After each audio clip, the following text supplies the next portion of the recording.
Adelante, Gloria. Buenas tardes, licenciado. Si pudiera dar una explicación de las excepciones, por favor. Pero, ¿qué de las excepciones? Porque las excepciones es muy amplio el tema, nos tardamos 2 días en verlo. Entonces, ¿algo en específico del tema de las excepciones? Más que todo, la diferencia en qué momento se presentan las dilatorias o las perentorias, licenciado. Ok, bueno. eh, Recordemos que dependiendo la clasificación que utilicemos de las excepciones, pues vamos a tener una que es en cuanto al momento procesal en el cual se interpone dicha excepción. Y cuando hablamos de la clasificación dependiendo del momento procesal, pregunto, ¿alguien me puede decir cómo se clasifican las excepciones?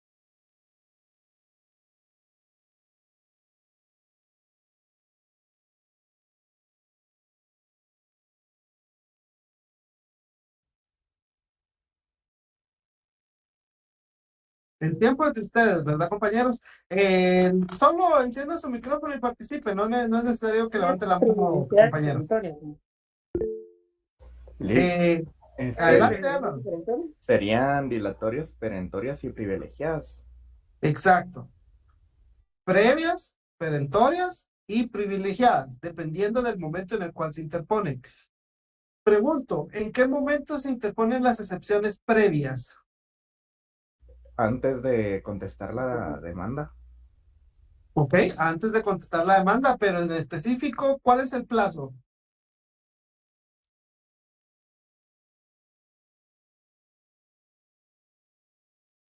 6 días. Exacto, 6 días. Que son los primeros 6 días del emplazamiento, ¿verdad? Porque hay que tener en cuenta y claro a partir de qué momento se empiezan a contar esos 6 días. Entonces, cuando la persona es emplazada, o sea, cuando a la persona se le notifica que se le dio trámite a una demanda en su contra, se le emplaza. Se le emplaza por el término de cuántos días para que tome una actitud. Pregunto. 9. De 9 días, se le emplaza por 9 días para que tome una actitud. Pero los primeros 6 de esos 9 son para interponer excepciones previas, ¿ok? Bueno, las excepciones perentorias, ¿cuál es el momento procesal oportuno para presentarlas? Al contestar la demanda. Exacto. En el memorial de contestación de demanda, en ese momento se interponen las excepciones perentorias, ¿ok? Y las excepciones privilegiadas, ¿alguien me puede decir cuál es el momento procesal oportuno para interponerlas? Cualquier estado del proceso. En cualquier estado del proceso, es decir, en cualquier momento se pueden interponer. Entonces, queriendo contestar de forma directa la pregunta de la compañera Gloria, se puede decir de que las excepciones previas se interponen dentro de los primeros 6 días de emplazado el demandado, es decir, antes de contestar la demanda. Las excepciones perentorias se interponen al contestar la demanda, o sea, en el memorial de contestación.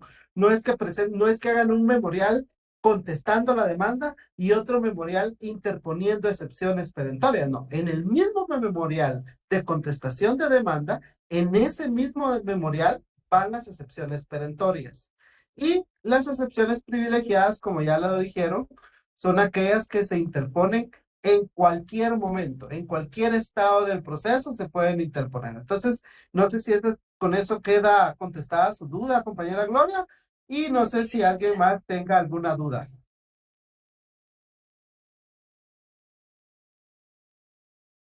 Todo claro, gracias. Excelente, gracias, compañera. ¿Alguien más, compañeros?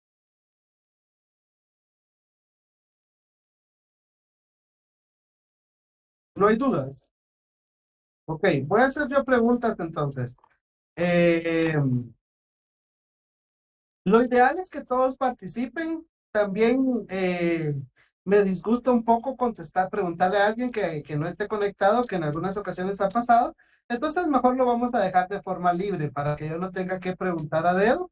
Si no, pues el que tenga la respuesta puede preguntar. Lo único que le pido es que entre más rápido contesten, pues más preguntas vamos a ver, ¿verdad? Más temas tocamos. Entonces, si tiene la respuesta, enciendan su micrófono y contesten, compañeros, por favor. Si ya lo sabe, pues que le sirva para ratificar o confirmar si está bien en lo que usted ya sabe. Y si son temas o cosas que usted aún no ha visto, que todavía no las tiene claras, pues ponga atención, ¿verdad? Porque pues ese es el chiste de que estén conectados en este momento. Que creo que todos estamos tristes porque perdió el Real. Todos, va, tal vez solo yo. Bueno, ¿qué les puedo decir? Pregunto, ya que estamos hablando de las excepciones, según su momento procesal en el cual se interponen las excepciones, ya dijimos previas, perentorias y privilegiadas. Pregunto, de conformidad con el Código Procesal Civil y Mercantil, ¿cómo se clasifican las excepciones? Previas y perentorias nada más. Excelente, muy bien. Y de acuerdo al efecto jurídico que tiene dentro del proceso, ¿cómo se clasifican las excepciones?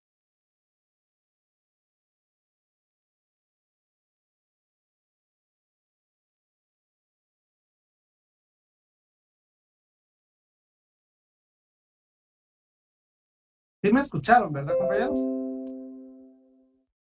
Y a las mixtas, ¿no?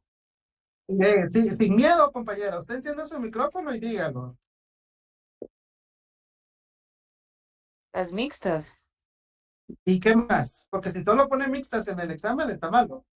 O sea, yo me recuerdo que eran mixtas, pero no, o sea, estoy dudando, pero creo que son todas, en teoría, las mixtas y las privilegiadas. Y No, las preferentes, pero no. Las privilegiadas únicamente su clasificación entra cuando hablamos del momento en el cual se interponen. Hablando de los efectos que tienen dentro del proceso, no podemos tener en cuenta las excepciones privilegiadas. ¿Sí? O sea, no les atacan sí ni el son, fondo. pero ¿qué mande? Es que yo tenía esa duda porque como yo recuerdo que dijo que esas atacan el fondo, pues también tienen un efecto. Pero Sí, claro. Pero repito, es dependiendo en el momento. Al final, como lo dije y creo que lo expliqué en su momento, tanto las mixtas como las privilegiadas siguen siendo previas, ¿sí? Lo único es de que hay previas que solo se interponen dentro de los primeros 6 días y hay previas que se interponen en cualquier momento. Entonces las previas, por eso se pueden interponer, se pueden clasificar como previas que solo se interponen dentro de los primeros 6 días y tenemos previas privilegiadas que se interponen en cualquier momento. Entonces, para no decirle previas privilegiadas, solo le dejamos privilegiadas. Igual con las mixtas. Las mixtas siguen siendo excepciones previas porque la ley las regula como previas, solo que es otro efecto. Entonces, podemos decir que tenemos excepciones previas que son solo aquellas que solo atacan la forma y tenemos excepciones previas con efectos mixtos. Pero para no decirle previas con efectos mixtos, solo le decimos excepciones mixtas, pero siguen siendo previas. Entonces, repito, eso lo digo tal vez como para aclarar lo que decía Dayana. Entonces, repito, si nos vamos a la clasificación según el momento en el cual se interponen previas, perentorias y privilegiadas, si se interponen, y me extraña que no lo sepan, en el momento, perdón, si la pregunta es su clasificación según los efectos jurídicos que pueda tener dentro del proceso, estamos hablando de excepciones previas, perentorias y mixtas. Y como lo dijo Jesse, según la clasificación del Código Procesal Civil y Mercantil, únicamente tenemos dos clases de excepciones previas y perentorias. En ningún momento la ley establece, regula o habla o dice algo relativo a excepciones, que diga excepciones privilegiadas. Solo dice que se interponen en cualquier momento y tampoco en ningún momento en todo el código vamos a encontrar algo que nos diga las excepciones mixtas. Eso ya lo entendemos porque es el efecto que tiene, aunque sean previas. Pero bueno, pregunto, ¿cómo se resuelve? Entonces, bueno, si hablamos, entonces solo para terminar con estas preguntas, según las clasificaciones. Según el Código Procesal Civil y Mercantil, previas perentorias. Según el momento en el cual se interponen, previas, perentorias y privilegiadas. según los efectos que pueda tener dentro del proceso, previas, perentorias y mixtas. Y si se les pregunta, enumere todas las clases de excepciones, sin decirle dependiendo del código, dependiendo del momento en el que se interponen, ni diciéndoles dependiendo de los efectos, sino solo se les dice, enumere todas las clases de excepciones. Son 4. ¿Cuáles serían? Previas, perentorias, mixtas y privilegiadas. Exacto, exacto. Entonces, la pregunta, léanla bien. Si les están preguntando todas las excepciones o si le están preguntando las del código, las del momento en el que se interponen o las del que dependiendo de los efectos que tenga dentro del proceso, ¿ok? Entonces, lean bien la pregunta. Pregunto, ¿en qué momento se resuelven o cómo se resuelven las excepciones?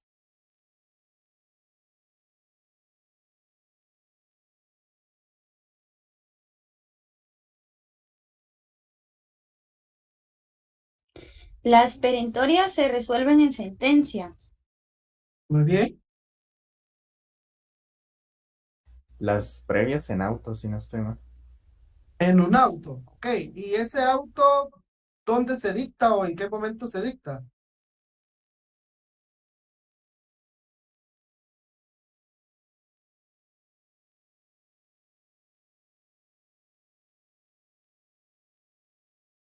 ¿Cuál es la vía para resolver las excepciones Incidental. previas?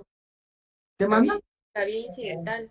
Exacto, por medio del procedimiento de los incidentes o por la vía incidental, ¿ok? Y como lo dijo Álvaro, un incidente, la forma de resolver un incidente es mediante un auto. Entonces sí, efectivamente, el acto procesal del órgano jurisdiccional que se dicta para resolver un incidente es un auto, ¿ok? Pero si se les pregunta en el examen, ¿por qué vía o cómo se resuelven las excepciones previas? La respuesta correcta es la vía incidental o por medio del procedimiento de los incidentes, ¿ok? Y las excepciones mixtas, ¿cómo se resuelven?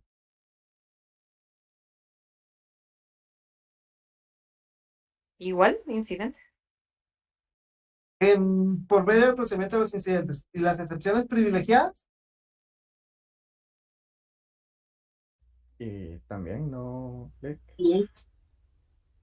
Ok, también. Sí, porque siguen siendo previas, ¿verdad? Y hasta que no se resuelva esa excepción, el proceso no continúa. Esto no es de examen, no sé, no recuerdo a totalidad si lo hablé en su momento en la clase, pero solo para que tengan conocimiento o reafirmar si ya lo dijimos, es de que recordemos que los incidentes pueden ser en la misma cuerda o en cuerda separada, es decir, se va a resolver dentro del mismo proceso o lo sacamos del proceso y lo resolvemos por aparte. Cuando son en la misma cuerda, el proceso no continúa, sino hasta que el incidente esté resuelto. Cuando son incidentes por cuerda separada, el proceso va a continuar y el trámite del incidente va a continuar por aparte. Si este incidente al final tiene un efecto en este proceso, pues ya se verá, ¿sí? Pero el proceso va a continuar. En cambio, repito, cuando son incidentes en la misma cuerda, dentro del mismo expediente, dentro del mismo proceso, entonces se suspende el procedimiento, ¿sí? Ya no continúan las demás etapas, sino hasta que se resuelva el incidente, ¿ok? Bueno, adelante, Jessy. No recuerdo si ya lo dijo, pero solo como duda, los incidentes por cuerda separada o en cuerda, ¿cómo dijo? ¿En la misma cuerda? En la misma cuerda, esto va a depender de la parte que las presente. No. Recuerde que las excepciones siempre sí y solo sí las va a presentar el demandado. Nadie, el actor no puede presentar excepciones, ¿sí? Y se los comentaba únicamente para que tengan en cuenta que todas las excepciones se tramitan en los incidentes y ese incidente es en la misma cuerda, ¿sí? Cuando estamos hablando de un incidente, de un incidente que resuelva una excepción va a ser en la misma cuerda, No. ¿sí? Por los efectos que pueda tener esa excepción dentro del proceso. Puede ser de que el juez tome en cuenta alguna situación que va a afectar ese proceso. Entonces, por eso es que no, el proceso no va a continuar hasta que se resuelva el incidente. ¿Ok? Bueno, pregunto.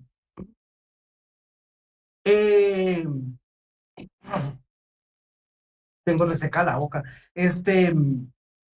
¿Alguien me puede enumerar o las que sepa? Mi sugerencia es que se sepa todas. Solo son 11. Pero ¿alguien me puede enumerar las excepciones previas? Sin leer, ¿verdad?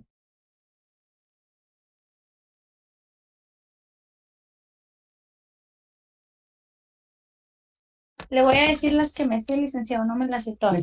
Excelente. Pero sería demanda defectuosa, litispendencia, incompetencia, falta de capacidad legal, falta de personería, falta de personalidad, caducidad, cosa juzgada, y no me recuerdo la otra. Uy, estuvo muy cerca, pero muy bien, Jocelyn, muy bien. Lo que sí que le digo, si en el examen se les pregunta cuáles son y no pone todas, mal. Entonces tiene que saber todas, no solo 10, no solo 9, las 11. Adelante, uy, Jessy creo que había levantado las manos. Pero alguien que las que recuerde, no es necesario que las sepa todas. Ahorita es un repaso, ¿verdad? No se les está dando puntos. Entonces, solo para que usted mismo vea si las sabe o no, aunque en su mente las esté diciendo. Mejor encienda su micrófono y participe. Ahí solo faltó la transacción, la... No. Jessy, pero no. Si me las va a decir, dígamelas todas. Ah, ok. Litispendencia y... ay, ¿cómo es la otra? Litispendencia, incompetencia, demanda defectuosa, Ujú. falta de personería, falta de personalidad, falta de capacidad legal, la de falta de cumplimiento del plazo del contrato, algo así. El plazo de la condición a la que está sujeto el derecho o la obligación que se hace valer. Ok. Pero está bien, yo le estoy ayudando porque ya va bien, adelante. La prescripción, la Ujú. caducidad, la transacción y cosa juzgada. Excelente, muy bien. Pero así como esa, la que es bien larga, por lo menos no va a ser escribirla toda. No, no, eso no se puede. No, pero está bien, pero ya veo, a usted ya solo le toca aprenderse esa. Entonces, estamos bien, Jessy, muy bien. Bueno, ya Jessy nos dijo, pregunto, ¿qué excepciones son privilegiadas?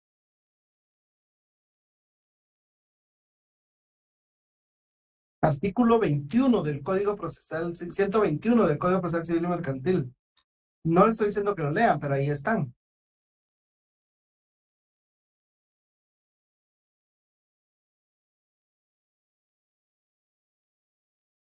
¿Alguien?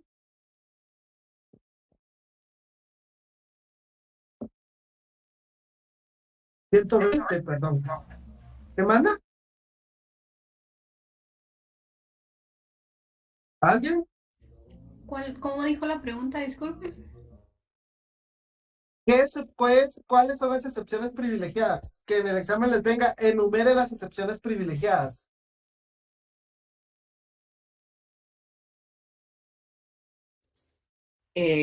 Sería transacción, caducidad,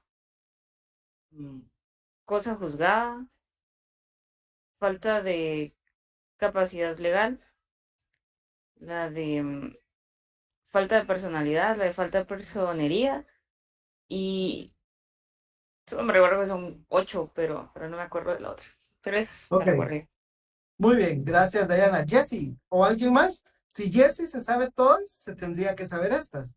Porque la otra pregunta pudiera ser, ¿qué excepciones no son privilegiadas? Y ahí tendríamos solo 3.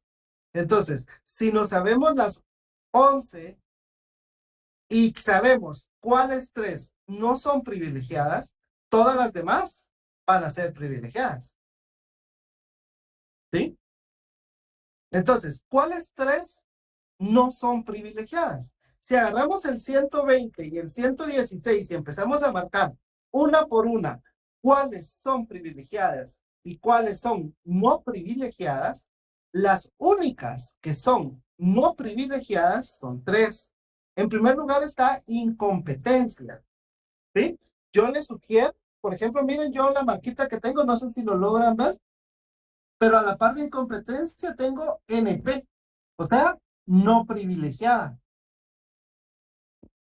Y en las otras, igual, aquí tengo NP y NP. ¿Sí?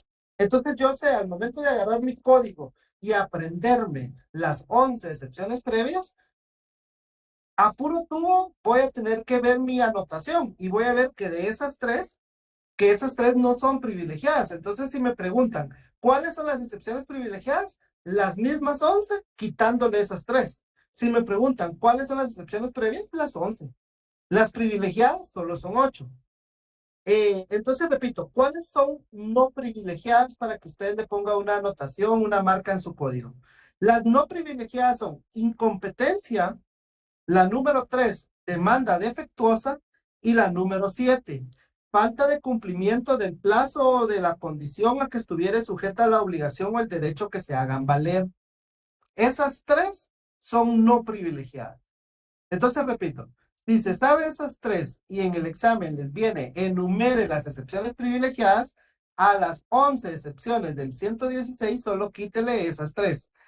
Incapacidad, incapacidad, incompetencia, demanda defectuosa y falta de cumplimiento del plazo o de la condición a que estuviera sujeta la obligación o el derecho que se hagan valer. ¿Ok?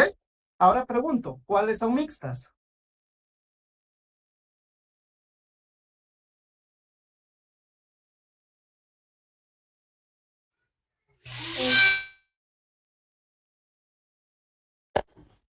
LIC es caducidad, prescripción, cosa juzgada y transacción. ¿Hay otra más? También está la falta de cumplimiento del plazo de la condición que Exacto. estuviera sujeta a la obligación al derecho que se haga valer. Exactamente. Esas 5 excepciones son las excepciones mixtas. Entonces, por eso les repito, si usted se sabe las 11 excepciones previas, va a poder responder cuáles son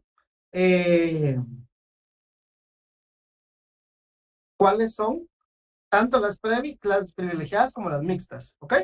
Bueno, pregunto, ¿qué significa que las excepciones previas sean números clausus?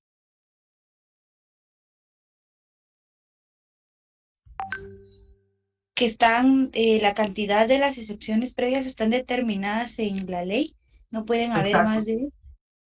Exactamente. ¿Está bien? ¿Estamos de acuerdo con eso? ¿Y qué excepciones son, cuáles excepciones son entonces nominadas?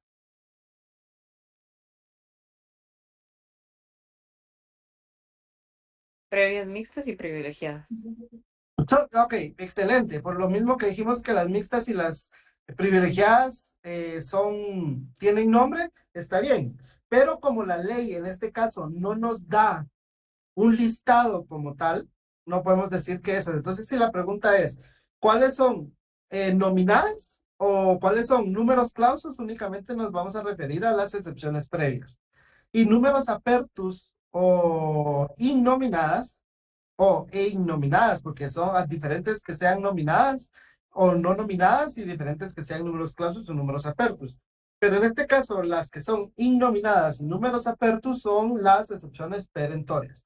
¿Ok? Bueno, no sé si quieren que ya pasemos a otro tema o continuamos aquí con esto de las excepciones, porque ahorita pues ya lo que pudiera preguntarles es cada excepción en particular. Sigamos con las excepciones. Ok, bueno. Una pregunta, el fundamento de las excepciones mixtas, no sé si no lo escuché, no lo anoté.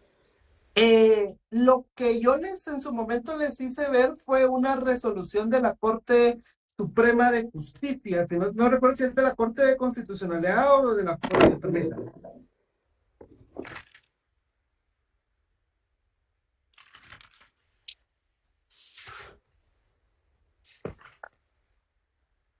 Es una resolución de la Corte de Constitucionalidad, la que yo les leí, donde ellos ahí en la Corte reconocen las excepciones mixtas. Y obviamente en la doctrina también están reguladas, pero un artículo en específico donde diga cuáles son las excepciones mixtas no lo hay.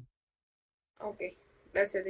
Ok, muy bien. Bueno, entonces, como en el examen, perdón, también vienen como tipo casos, como los del examen pasado, y de ese casito, pues que es sencillo,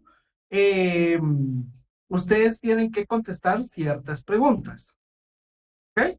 Entonces, no les voy a decir los casos tal como vienen en el examen, pues no lo voy a hacer, pero les voy a poner una situación muy parecida.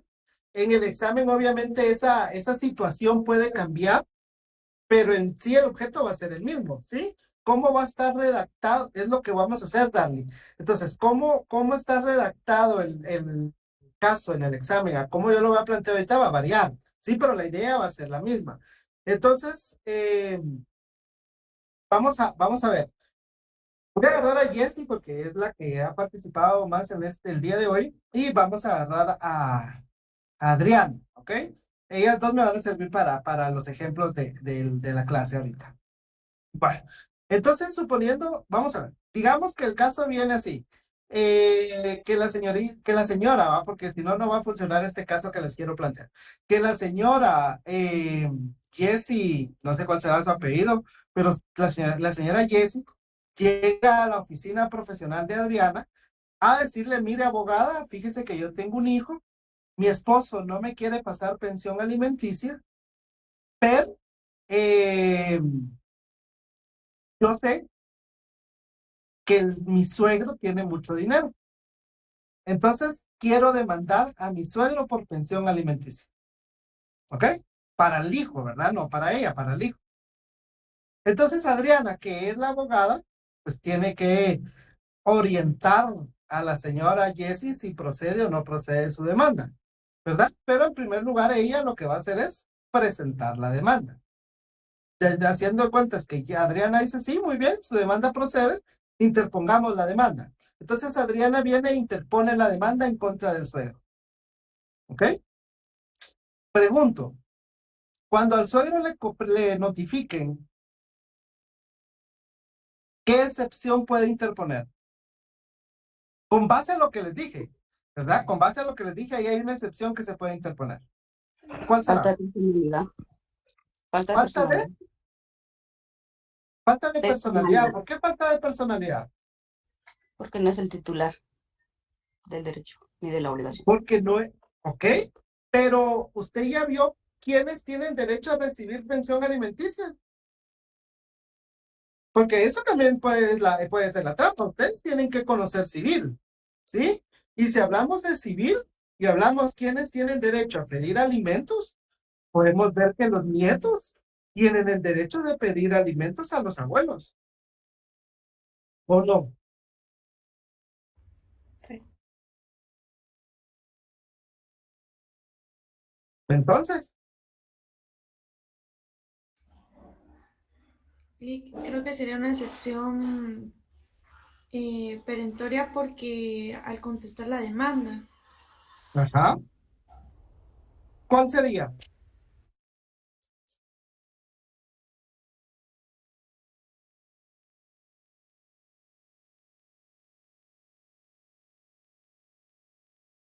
Sí están pensando, ¿verdad, compañeros? Porque espero que estén analizando qué procede. Si ustedes quieren, lean pues qué significa cada excepción y vean si hay alguna que proceda en ese caso.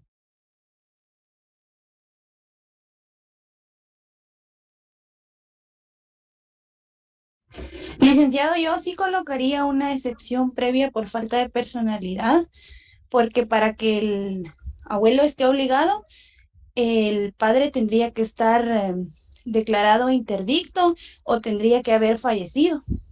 100 puntos, Jocelyn. Muy bien. Esa es la respuesta. ¿Ok? En principio, el abuelo sí tiene obligación de pagar una pensión, siempre y cuando se cumpla la condición. ¿Cuál es la condición?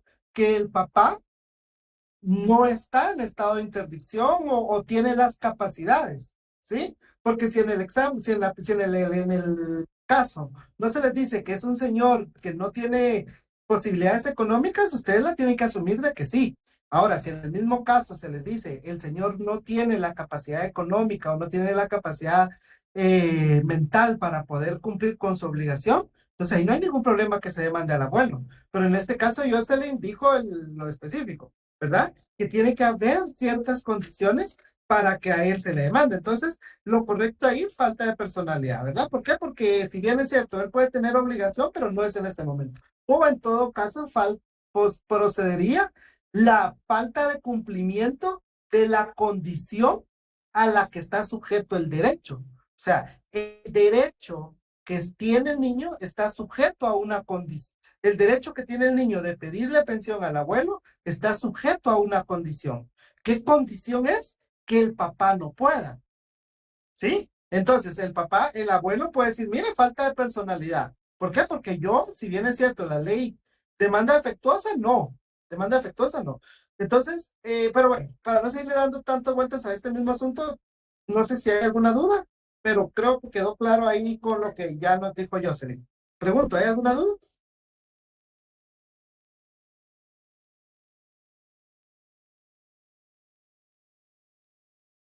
¿No?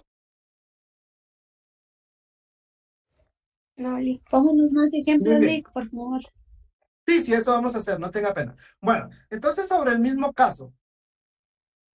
Ahora, hago la salvedad, si bien es cierto, no hemos visto ningún juicio per se, no hemos visto el procedimiento de ningún juicio, y ahorita pues estamos viendo temas de la demanda, la contestación, las excepciones. Este tema de alimentos es un juicio oral, ¿verdad? No es un juicio ordinario. Sin embargo, todas las reglas del juicio ordinario se aplican al juicio oral, ¿ok? Una compañera dijo por ahí, yo presento una excepción perentoria. Digamos que la excepción perentoria se podía haber presentado en el caso que el papá no hubiera podido haber pagado esa pensión y entonces le nace la obligación al abuelo. Pero suponiendo que el abuelo tampoco tiene dinero, entonces él ahí puede presentar una excepción perentoria. Su excepción perentoria sería excepción perentoria de falta de capacidad económica por parte del demandado para cumplir con la obligación solicitada. Y recuerden que la excepción perentoria uno le da el nombre que uno quiera y uno pues le tiene que explicar más o menos en el nombre al juez de qué trata la excepción. Entonces mi excepción perentoria al momento de contestar mi demanda, yo como demandado, como abuelo digo, me contesto en sentido negativo, no estoy de acuerdo, pero ataco la pretensión de ella con una excepción perentoria indicando que yo tampoco tengo dinero para poder cumplir con la obligación de pagar una pensión y la pensión para poderla fijar hay que establecer dos cosas, las capacidades del niño, pero también las posibilidades del papá. Entonces, si el papá no puede, hay que pedirle al abuelo, pero si el abuelo no puede, él puede presentar, al contestar la demanda, su excepción perentoria. ¿Ok? Bueno, denme un segundo que tengo muy reseca la boca.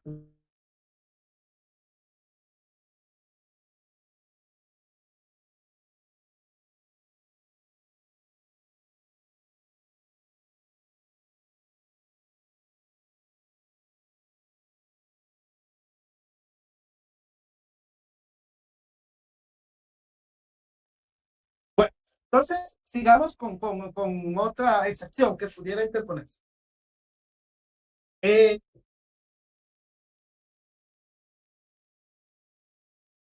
Hay ciertas reglas que sirven para poder establecer qué juez es el competente, ¿verdad? Pero la pregunta pudiera ser, en este mismo caso donde Jesse quiere demandar al papá de sus hijos, o de su hijo, eh, viene Jesse y no cumple con presentar la demanda según el Código Procesal Civil y Mercantil. El Código Procesal Civil y Mercantil establece de que la demanda en principio se va a poner, sí, se va a presentar donde vive el demandado. También se puede interponer en donde vive el demandante. Eso ya va a depender en algunos juicios. Y en caso de que el objeto del juicio sea un bien inmueble, va a ser del lugar donde esté instalado ese bien inmueble. ¿Estamos de acuerdo con eso? Ok. Entonces, suponiendo que Jesse quiere demandar a su esposo. Jesse vive en el municipio de Guatemala, departamento de Guatemala. El esposo vive en el municipio de Guatemala, departamento de Guatemala. Pero a Jesse le dijeron que en Misco, en el juzgado de familia de Misco, era más rápido porque no había tanto trabajo y le daban más rápido trámite a las demandas, ¿verdad? Solo es un decir, no es cierto. Entonces, presentan la demanda en el juzgado de Misco, ¿ok? El juez puede rechazar esa demanda, porque recuerden que cuando vimos la excepción de incompetencia dijimos que el juez es el primero que está obligado a establecer si tiene o no tiene competencia. Si el juez no la tiene y le da trámite, entonces ya el demandado puede interponer su excepción perentoria, su excepción previa, perdón. Pero pregunto, ¿pudiera el juez en este caso darle trámite a la demanda? ¿El juez de Misco pudiera darle trámite a la demanda?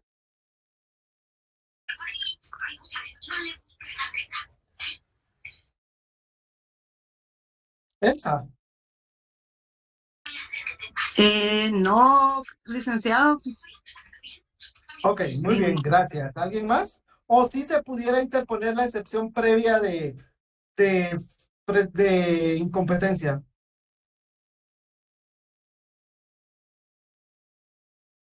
Porque más o menos en ese sentido viene la pregunta en el examen. No es así la pregunta. No está en esos términos, pero sí tiene que llevar ese análisis que estamos tratando de hacer ahorita.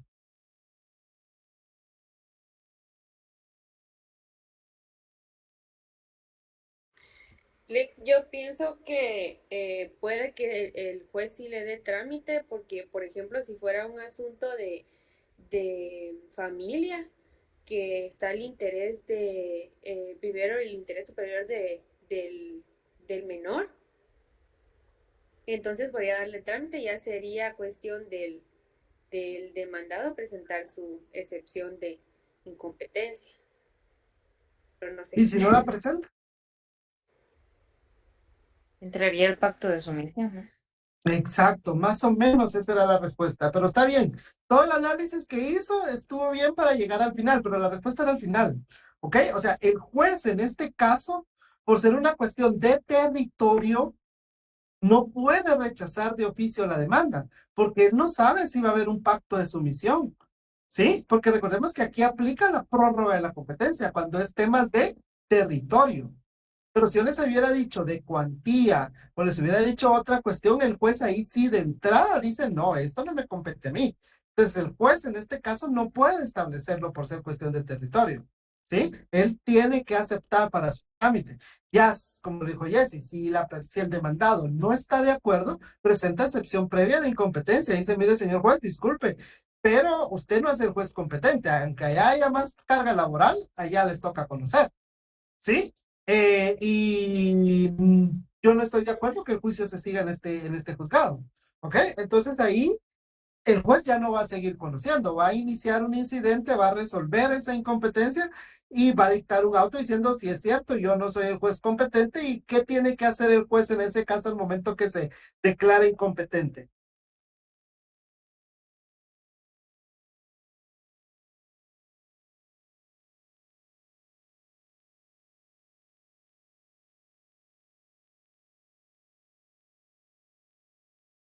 ¿Qué hace un juez cuando se declara incompetente, compañeros? No Yo recuerdo creo si es que por sordo. lo tendría que emitir a un juzgado Inhibitoria, ¿verdad? adecuado,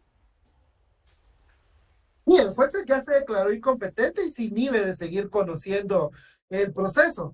Y lo que más o menos estaba diciendo Estefan, efectivamente, ordena que el expediente sea remitido al juzgado competente a solicitud de parte, aunque generalmente lo hacen de oficio. La ley del organismo judicial sí dice que tiene que ser a solicitud de parte. Entonces, digamos, ¿verdad? La respuesta complementémosla diciendo que va a remitir las actuaciones al juzgado competente a solicitud de parte. ¿Ok? Bueno, ¿Qué excepción procede? Ahora sigamos en el mismo caso. Resulta que la demanda que le hizo la compañera Jessie le faltó las peticiones, no son claras y precisas. ¿Qué excepción procede en este caso? La de demanda defectuosa. Demanda defectuosa. ¿Por qué? Porque el memorial de demanda no reúne todos los requisitos que la ley establece.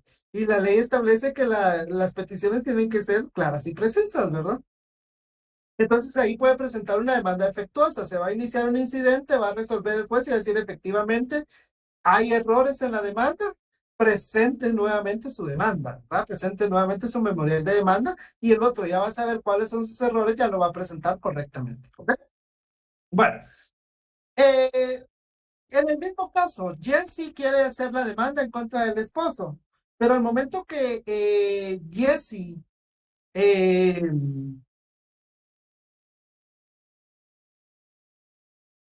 le da un mandato a su mamá, le dice, mira mamá, fíjate que yo no quiero ir al juzgado porque ahí van a hacer una audiencia oral y yo no quiero ni verlo en pintura, ¿sí? La frase que dicen, ¿va?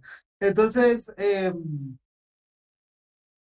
yo no quiero estar yendo al juzgado, mejor vaya usted, ¿sí? Pregunto, ¿Jessie puede facultar a otra persona para que la represente en juicio?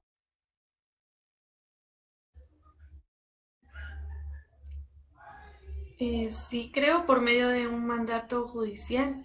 Exacto, exacto, ¿ok? Ahora, si Jessie fuera incompetente, ¿quién tendría que presentar la demanda por Jessie?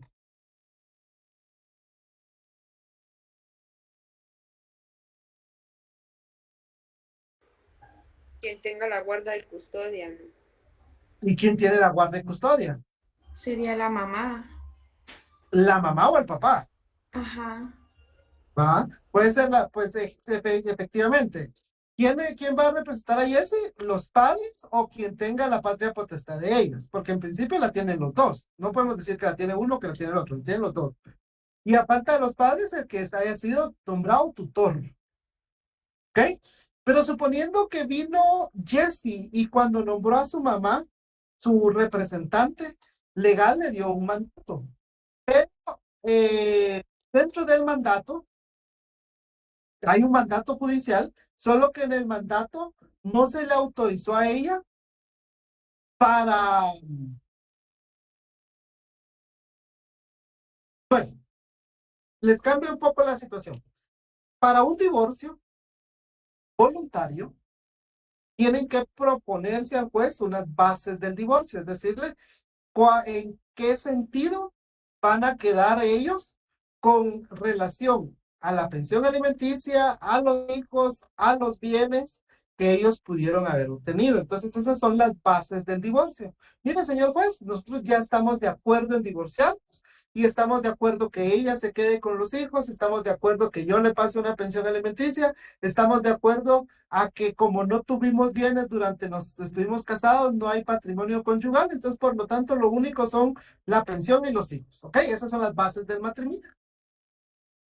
Pero, suponiendo que cuando Jessie viene y le da un mandato a su mamá, le da un mandato general con cláusula especial para que pueda demandar al señor. ¿Ok? Pregunto, ¿procede alguna excepción en este caso? Creo que sería falta de personalidad porque no es el mandato correcto para que la represente. Sí, exacto. Le pregunto, ¿por qué? Bueno, no es cuál sería entonces el correcto. ¿No sería la falta de capacidad legal? Porque como no tiene el permiso, digamos, para abogar en un juicio. No, porque sí hay un mandato.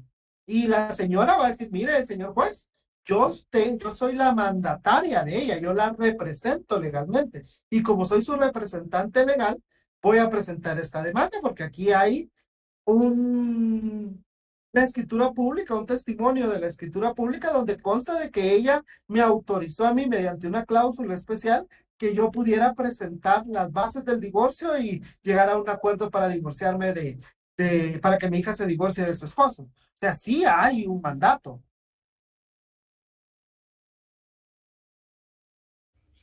Pero como ya lo dijo la compañera, ajá, adelante.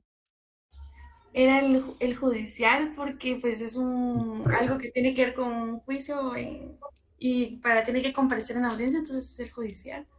Exacto, el mandato puede ser general o especial. Puede ser general con cláusula especial, pero para que se pueda actuar en juicio tiene que ser judicial. Entonces tiene que ser general judicial o especial judicial, pero siempre tiene que ser judicial. ¿Ok? Bueno, pero y si no, pues como ya lo dijo la compañera, si bien es cierto, hay un mandato, este mandato es insuficiente para poder presentar la demanda.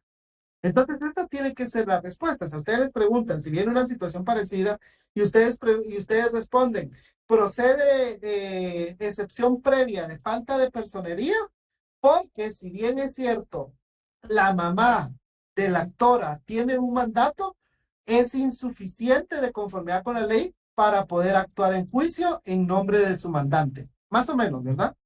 ¿Me explico? O sea, tienen que dar la aclaración de por qué. Ya lo hizo Catherine bastante bien, ¿verdad? Ok, bueno, pregunto, suponiendo que yo llegué a un contrato sigamos con Jessie, y yo le dije a Jessie, hoy Jessie, mire, le voy a prestar 100 quetzales, 1000 quetzales. Y esos 1000 quetzales, Jessie, usted me los tiene que pagar en un mes. O sea, estamos hoy 25, 26 de abril. Usted tiene hasta el 24 de mayo para pagarme esos 1000 quetzales. Llega el 25 de mayo y Jessie no me pagó. A partir de ese momento, yo ya le puedo iniciar a ella un juicio para cobrarle lo que ella me debe. ¿Tengo un título ejecutivo? Sí, el documento que firmamos cuando yo le presté a ella, que es un mutuo, generalmente es un mutuo. Entonces, pregunto, ¿cuánto tiempo tengo yo para presentar mi demanda en contra de Jessie?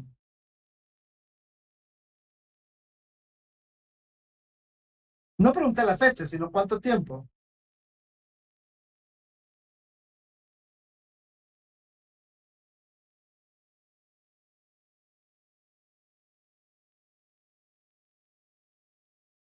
Eso lo vimos cuando vimos las excepciones.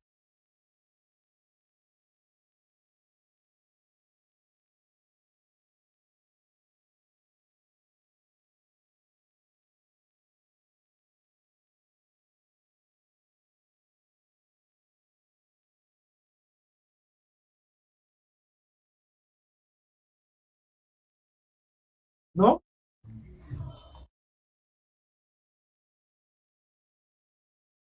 Sí.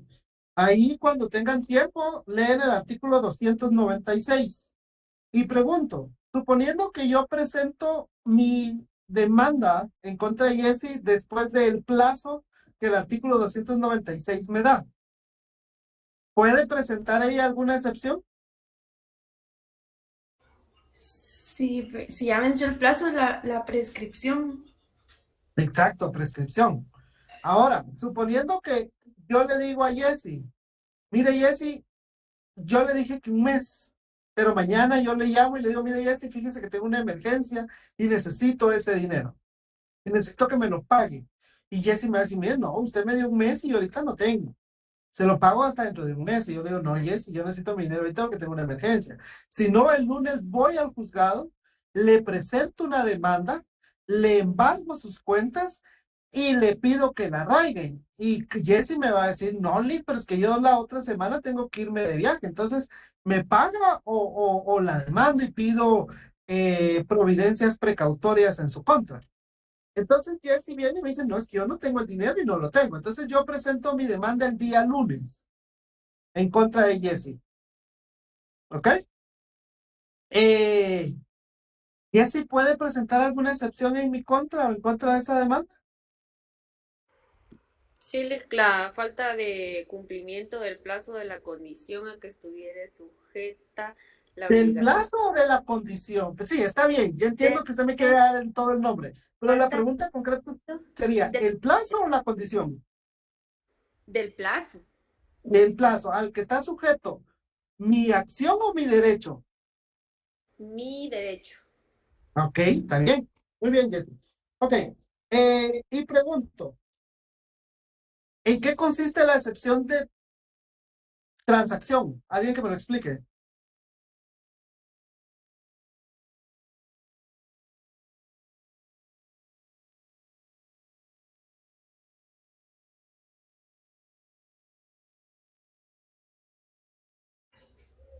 Creo Llegaron a acuerdo, un contrato, pero las ambas partes.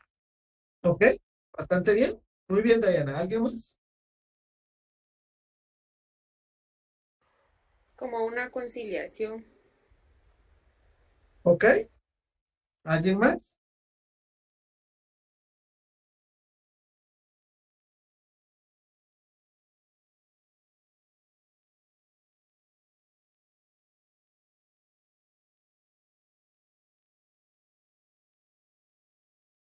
¿No? ¿Nadie? Cuando las partes han transado antes del juicio, ¿Antes del juicio? Se le podría llamar que tienen un acuerdo extrajudicial. Exacto. Muy bien. Es un acuerdo extrajudicial. ¿Qué más? Ahí empezamos bien.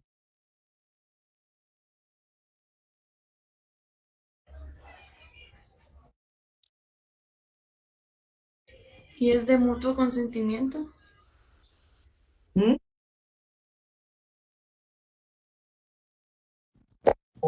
Sería LIC donde ya se pone las peticiones de ambas partes, se dejan ya plasmadas en un contrato. Ok. Bueno, sí, efectivamente, no les voy a decir cuál es la respuesta, porque si no ustedes capaz que la copien y así lo van a poner, pero si les viene a explicar qué consiste la excepción previa, porque puede ser que les pregunten cualquiera, expliquen qué consiste la excepción la excepción previa de incompetencia, expliquen qué consiste la excepción previa de caducidad, expliquen en qué consiste la excepción previa de cosa juzgada, ¿ok? Entonces usted tiene que poderlo explicar. Entonces, efectivamente, la transacción es un acuerdo o es una conciliación, creo que dijo alguien por ahí, pero lo importante aquí es lo que dijo el compañero, extrajudicial, porque dentro del proceso, de conformidad con la ley y el artículo 66 de la ley del organismo judicial, un juez tiene la facultad de procurar que dentro de los procesos hayan conciliaciones, hayan acuerdos para que no haya necesidad que el proceso continúe. Un juez tiene esa facultad de ver si existe la posibilidad de conciliar entre las partes.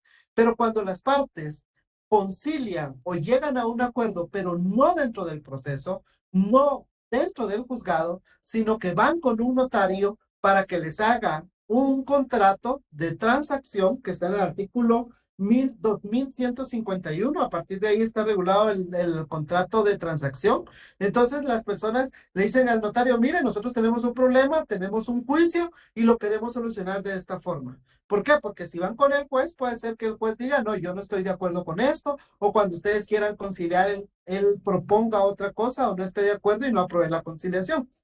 Entonces, las personas dicen, no, para no arriesgarnos que el juez no esté de acuerdo con la conciliación, mejor vamos con un notario. El notario hace el contrato y entonces ya el demandado presenta su excepción y le dice, mire, señor juez, nosotros sobre este asunto ya transamos, ya hicimos un contrato de transacción y el juez pues inicia el incidente y al declararlo con lugar se termina el proceso.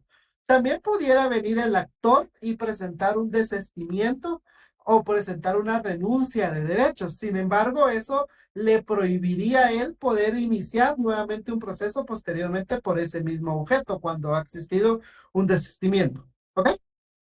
Creo que de las excepciones, pues hay muchas más cosas que podemos hablar. Creo que hay cosas de lo que hablamos que vienen en el examen, cosas muy parecidas. Entonces, lea bien y analice cuando se le pregunta algo, ¿verdad? Los casitos son más o menos así, como les repito, viene y dice los mismos, muy parecidos, son casi idénticos al examen, a los casos del primer parcial. Lo único es de que las preguntas son distintas. Ahora las preguntas son sobre excepciones, sobre actitudes del demandado, esas son las preguntas. Pero el caso es casi 100% idéntico, ¿ok? A los del primer parcial. Por ejemplo, dice que una señora es propietaria de un inmueble y quiere demandar al señor que vive en esa casa. Entonces, se preguntan, repito, cuestiones relativas a las excepciones que puede presentar el demandado. Se les pregunta qué actitud tiene que tomar, o se les pregunta situaciones que hemos visto, ¿verdad? Bueno, para terminar ya aquí el tema de las excepciones, que ya son las 7 y yo había dicho que 1 hora, pero pues démosle otro. Permítanme un segundo.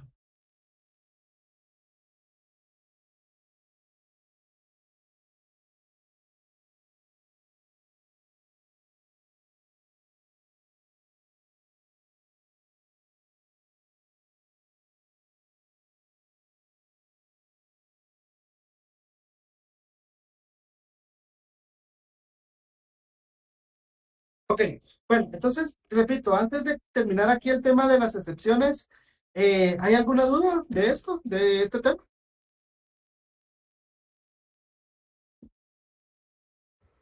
Sí, solo si en la contestación de la demanda el demandado reconviene, creo que se dice, al actor, y el actor al contestar la demanda, al contestar esa reconvención, puede presentar excepciones.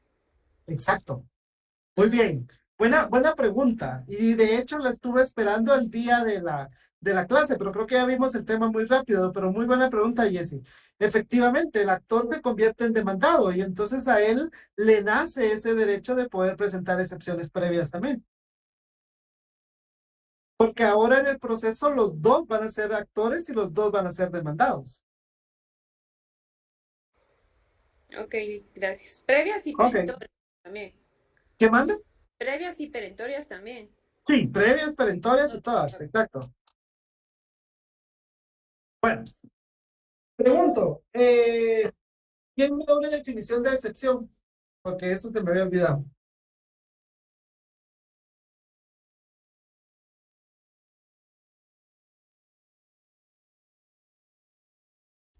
Lick, se podría decir que son los medios de defensa utilizados por el demandado para plantear errores de forma o fondo dentro de la demanda. Ok, está bien. Yo le sugeriría que tal vez le modifique ahí un par de palabras, pero muy bien, Álvaro, muy bien. ¿Alguien más quiere intentarlo o estamos ahí?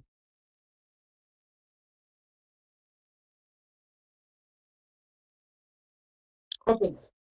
Pregunto, ¿cuáles son las actitudes del demandado?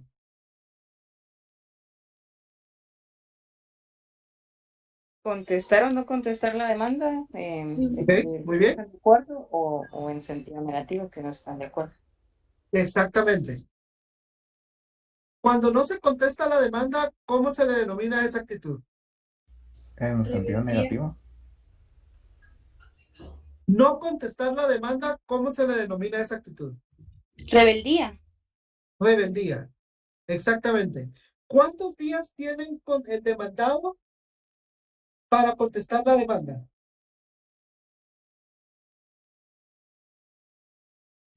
9 días, recuerdo. 9 días. Si transcurridos los 9 días, el demandado no contesta la demanda, ¿qué procede? Se declara su rebeldía y el proceso continúa. ¿Quién va a declarar la rebeldía? ¿Ok? Él la Sí, declara. obviamente, si ya se le dio la oportunidad de contestar y no contestó, no se le va a dar más oportunidad, ya no se le va a escuchar. Perdón, Jocelyn. Sí, licenciado, la rebeldía la declara el juez a petición de parte. Exacto. Esa es la respuesta. ¿Qué es lo que sucede después? Si la persona no contesta la demanda dentro del emplazamiento, que son 9 días, entonces el juez, a solicitud de parte, lo va a declarar rebelde. Esa es la respuesta. ¿Y cuáles son los efectos que va a tener en el proceso que una persona sea declarada rebelde?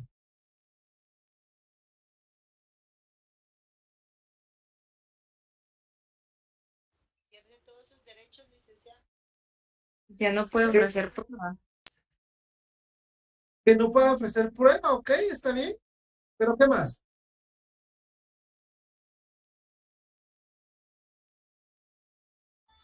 Ya no puede interponer las excepciones que corresponden en el plazo. No, ya se le pasaron 6 días. Ni perentorios porque ya no contestó. Pero si ya fue declarado rebelde, la respuesta correcta, y lo vimos, está en la presentación. Por eso es que yo les digo, un repaso es cuando ya hubieron leído. Si ustedes todavía piensan ir a leer hoy o leer mañana, pues está bien, cada quien hace con su vida lo que quiere y la lleva como gusta. Pero ya tuvieron tiempo suficiente para haber estudiado. Entonces hoy era para venir más rápido. O sea, era picarle, pero bueno. Lo que sucede es que el proceso va a continuar, ¿sí? ¿Qué más dice la ley? La ley establece que al proceso continuar se puede trabar embargo. Aunque eso se puede pedir desde el inicio, pero al momento de que es declarado rebelde también se reitera esa posibilidad de poder trabar embargo. ¿Qué más? El demandado va a poder tomar el proceso en el estado en que se encuentre, ¿sí? No significa que ya no va a poder ser parte dentro del proceso, no, él va a poder apersonarse al proceso. Sí, no, no, imagínate, cuando yo estudiaba, cada mes nos tocaba un examen. No, no así como ustedes, que cada un día sí, un día no. A nosotros cada mes. Entonces nosotros teníamos suficiente tiempo para estudiar para cada examen. Es sarcasmo, ¿verdad? De hecho, recuerdo que al inicio los exámenes eran diarios. Era una semana de exámenes. O sea, un examen cada día. No era un día sí, un día no, como ahora ustedes tienen esta facilidad. Entonces, no hay excusas. Pero bueno, entonces, no sé qué estaba explicando. Bueno, lo de la actitud del demandado. Bueno, ¿puede el demandado, si no ha sido declarado rebelde, puede el demandado contestar la demanda después de los 9 días?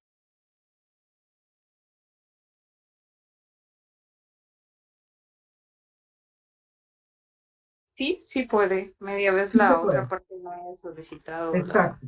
Si no ha sido declarado rebelde, sí se puede contestar la demanda aún por parte del demandado. Pregunto, ¿en qué sentido se puede contestar la demanda? ¿En sentido negativo o positivo? En sentido afirmativo y en sentido negativo. ¿Cómo se le denomina esa actitud del demandado cuando contesta de forma afirmativa la demanda? Allanamiento. Allanamiento, exacto. Y pregunto, ¿qué es el allanamiento? Si la pregunta les viene de explique o defina qué es el allanamiento, no vayan a confundir el allanamiento penal. Que el allanamiento penal es cuando la policía junto con el juez o el Ministerio Público entran a su casa a buscarle algo. Ese es allanamiento, ¿sí? Pero el allanamiento civil es distinto, ¿ok? Entonces pregunto, defina qué es allanamiento. ¿Quién lo quiere hacer? Podría definirse como la aceptación del demandado de las peticiones del actor, ya sea parcial o totalmente. Ok, muy bien. Muy bien, Jessy, solo que yo le sugiero que inicie sintiendo su naturaleza. ¿Qué es la naturaleza? Es lo que es. ¿Y qué es el allanamiento? Una actitud del demandado o una contestación del demandado. ¿Una contestación en qué sentido? Afirmativo. Entonces, si la pregunta es, defina o explica qué es allanamiento, ustedes dicen es una actitud en sentido afirmativo que realiza el demandado, que consiste en que acepta las pretensiones del actor, de forma parcial o de forma total. Si ustedes quieren, se lo agregan como Jessica, muy bien. ¿Ok? Bueno, entonces, En sentido positivo, dijo, ¿verdad? en sentido afirmativo, en sentido positivo, le denominan de la misma, de ambas formas. ¿Sí? ¿Por qué? Porque él está aceptando. Cuando es en sentido positivo, significa que él está aceptando las pretensiones del actor. ¿Ok? Y en sentido negativo, ¿cuáles serían las actitudes que puede tomar?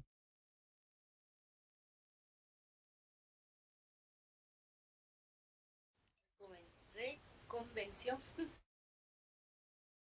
Reconvención es una, ajá.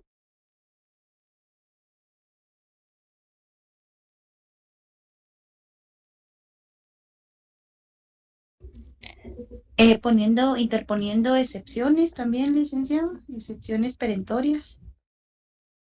¿Ok? ¿Alguien más?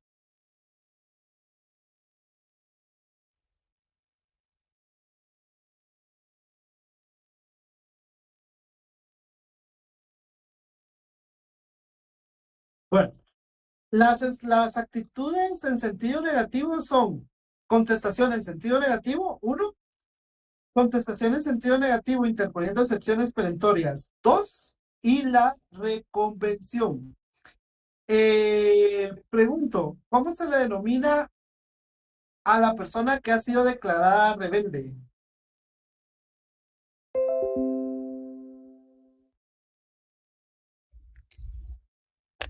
A la persona que ha sido declarada rebelde se le denomina contumaz. Exactamente. La contumacia es la rebeldía y el contumaz es la persona que ha sido declarada rebelde. ¿Ok?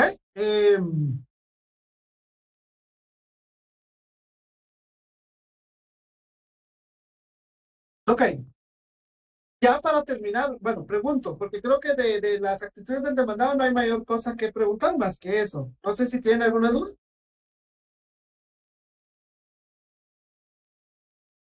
¿No? Bueno. Pregunto.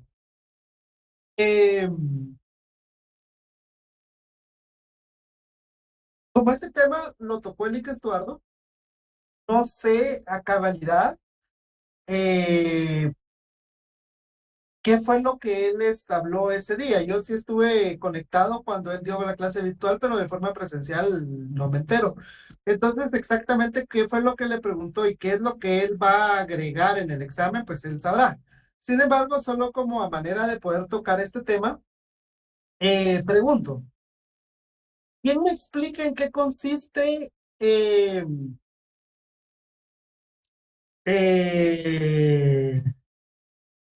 embargo?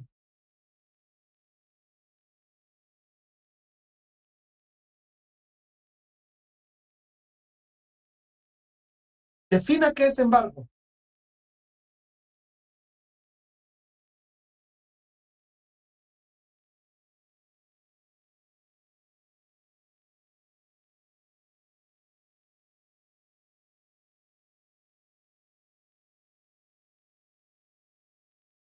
¿No?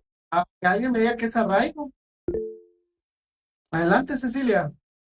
Es una medida precautoria, Lee, que se da dentro del proceso cautelar para garantizar la inamovilidad de algún bien dinerario.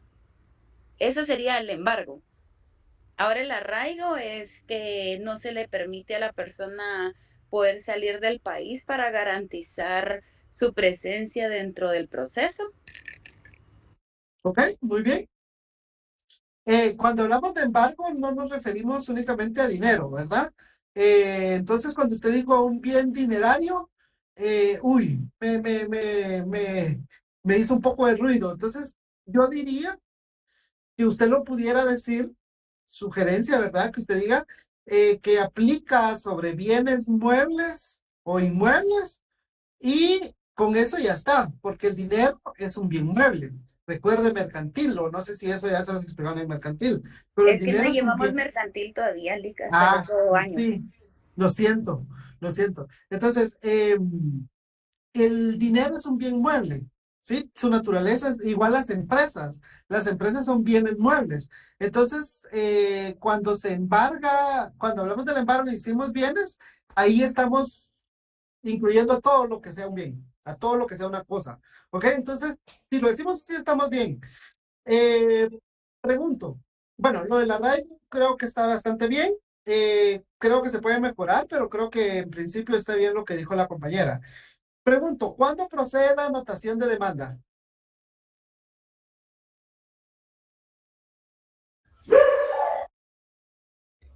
Solo si se discute sobre el bien mueble o inmueble que se está discutiendo. Valga No lo escuché bien al inicio, ¿me lo puede repetir? Si se discute sobre el bien mueble o inmueble que estamos discutiendo, no debemos, no se debe confundir con el embargo. El embargo es a varios bienes, no solo de dinero. En cambio, la anotación de demanda es en específico a ese bien mueble o inmueble. Ok, entiendo más o menos, pero creo que le falta aterrizar un poquito.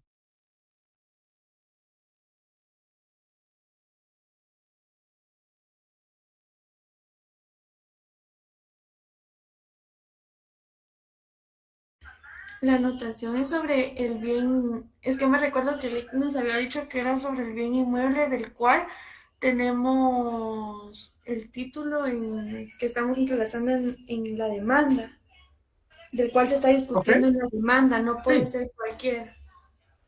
Entiendo también lo que usted me quiere decir, pero obviamente les falta aterrizar en la idea. La otra compañera también lo dijo bastante bien.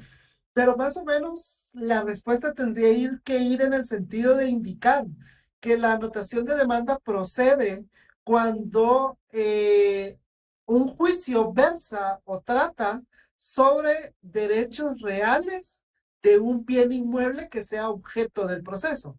¿Sí? O sea, si el objeto del proceso es una casa y sobre esa casa se está discutiendo un derecho real, es decir, la propiedad, la posesión, la copropiedad, algún derecho real de garantía, un derecho real de, ¿se recuerdan? El uso, el usufructo, ¿recuerdan todo eso, verdad? Entonces, si se está discutiendo un derecho real de un bien inmueble, ese bien inmueble que es el objeto del juicio, ese bien inmueble sobre el cual se están litigando derechos reales, ese bien inmueble, sobre ese bien inmueble procede la anotación de demanda. Ahora, por ejemplo, si yo en un juicio voy a demandar a Cecilia porque Cecilia me debe dinero y Cecilia no me quiere pagar y yo la voy a demandar y pido que como garantía la casa de ella eh, sea, se le imponga una medida de seguridad o una medida precautoria, lo que procede ahí es el embargo. ¿Por qué? Porque aquí lo que estamos discutiendo, ¿qué sería? El dinero que me debe, la deuda.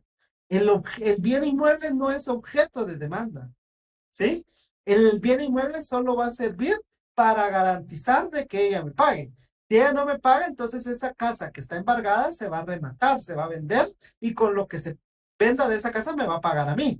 Pero ahí, como no es un derecho real y el objeto del juicio no es esa casa, no es anotación de demanda, sino lo que sería un embargo, ¿sí? Por ejemplo, se está viendo de la propiedad de una persona que, por ejemplo, era dueña de un inmueble, ¿sí? Era dueña de un inmueble.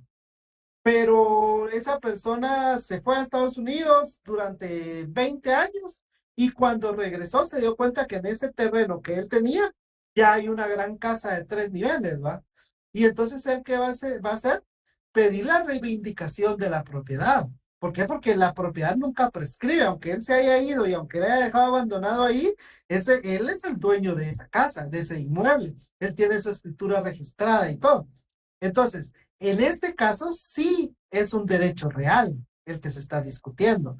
Ver quién es el legítimo propietario de ese bien inmueble. Entonces hay un derecho real, que es la propiedad, la que se está discutiendo.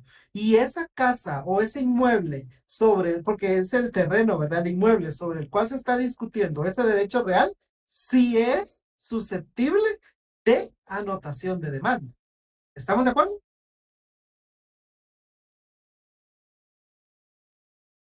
Ok, supongo. ¿Sobre qué procede la intervención?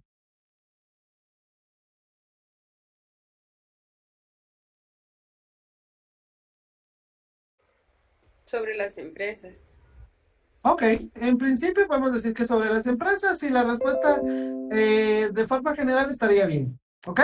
Bueno, y ya por último, jóvenes, porque no sé si hay alguna duda, algo que me quieran preguntar. Bueno, entonces, para terminar, hagamos un pequeño ejercicio, 10 minutos para que terminemos a las 7:30. 10 minutos.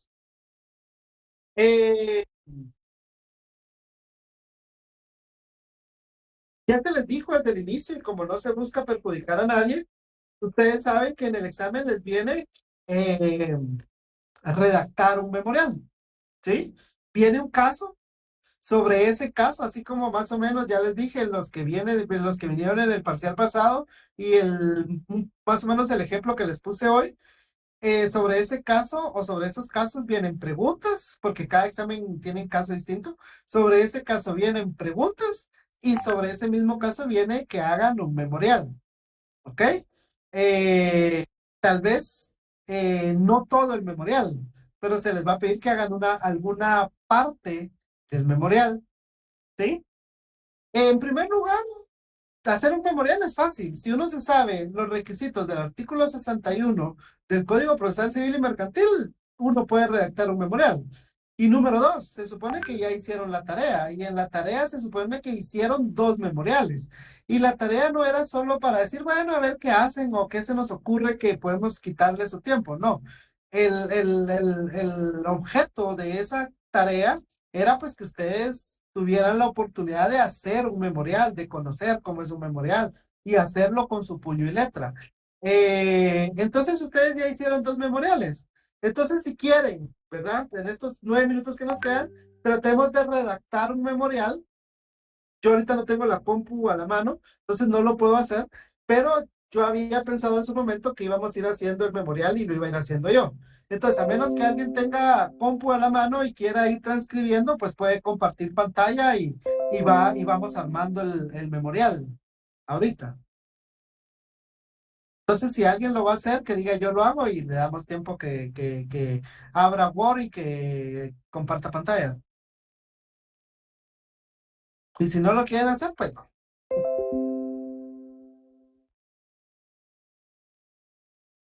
¿No? ¿Nadie? ¿Me escuchan? Es que creo que perdí un poco la conexión.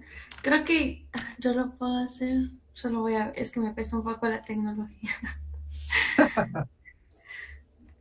Vamos a ver.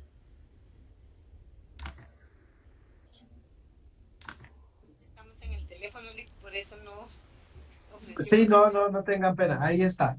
Ok, excelente compañera. Bueno, entonces, suponiendo, ¿verdad? Que les viene un caso. El caso viene que la señora Catherine Esther quiere presentar una demanda en contra del señor José Rodríguez, ¿verdad? Por, por pensiones alimenticias atrasadas. Bueno, mejor hagámoslo de un juicio civil, porque así pues no estamos con cuentos. Vamos a hacer uno de arrendamiento, porque si no estoy mal, creo que ahorita no viene nada de arrendamiento, creo yo. Entonces hagamos uno sobre arrendamiento. Ahora les digo, el tema del arrendamiento es un juicio sumario, ¿sí? Que el juicio sumario es igual que el ordinario, solo que los plazos son más cortos, ¿ok? Sí, es esa. Es ahí es donde tengo mis ahorros. Yo la otra me lo pago para acá. Ay, ¿qué me dijo el Catherine, solo tiene encendido su micrófono, Catherine. Ay, lo siento, Lee. Perdón, perdón. Ya vimos que tiene ahorros. Ay, no. Ay, no, qué pena, Lee. Solo voy a dejar de compartir para silenciar mi micrófono. Ok. Pero ahora ya dejó de compartir, o sea, ya se enojó y no nos va a compartir pantalla.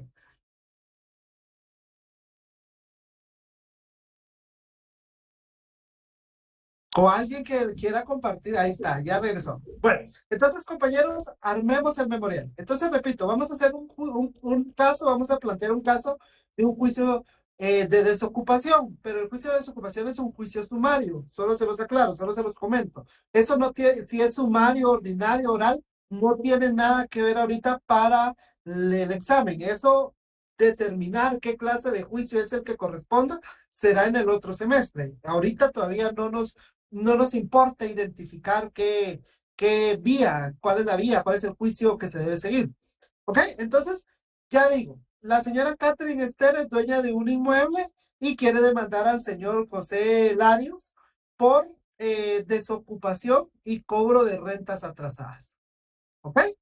Entonces, pregunto, ¿cuál es el primer requisito que debe de ir en todo memorial? El juzgado. Designación del tribunal. Exacto, designación del juez o tribunal al cual va dirigido nuestra demanda o ante el cual estamos presentando nuestra demanda. Entonces, ¿alguien puede decir cómo va entonces esa parte? Juzgado de primera instancia. De instancia civil del departamento y municipio de Guatemala. Muy bien, está bien. Podemos ponerla, siga, estaba bien, Catherine, si nos hace el favor. Exactamente, lo podemos hacer así como lo está haciendo Catherine. Señor juez del juzgado, digamos, en este caso, digamos, del juzgado de paz civil, ¿verdad? Del juzgado de paz civil del municipio de Guatemala, departamento de Guatemala, o del municipio y departamento de Guatemala. Exacto, yo prefiero ponerlo así. No me cuesta nada y es la compu la que lo hace. Entonces, yo prefiero ponerlo así. También recuerden que la misma ley establece que es el tribunal, el juez o tribunal. Entonces, si usted le omite ponerle señor juez, también no hay ningún inconveniente. Entonces, puede poner solo juzgado de paz civil del municipio de Guatemala, departamento de Guatemala, estaría bien. O lo puede poner así como lo hizo la compañera, señor juez del juzgado de paz civil del municipio de Guatemala, departamento de Guatemala. ¿Está? Ok, artículo 61, pues vamos al artículo 61 todos. Segundo requisito, ¿cuál es? Nombre y apellido completo del Nombres y solicitante. apellidos. Entonces, compañera, como la compañera que está compartiendo pantalla, ella es la actora, ponga sus datos. O invénteselos, pues, si no quiere decirnos. Porque ahora que ya sabemos que tiene ahorros, cuídese. Soltera o casada, ¿vale? Sí. Lo que sí es cierto, Estado civil. Ok, no, vamos en orden. Primer, nombres y apellidos. Nombres y apellidos. Segundo, edad.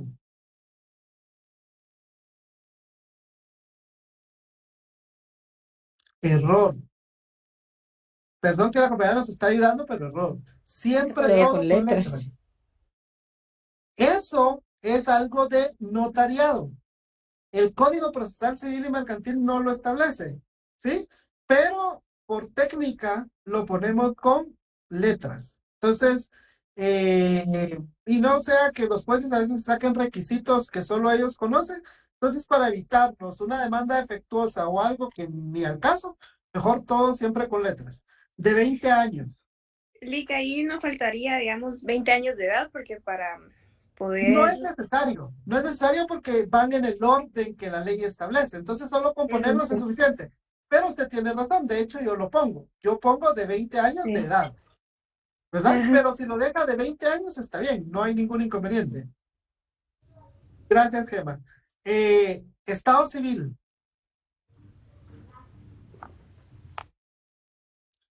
Nacionalidad.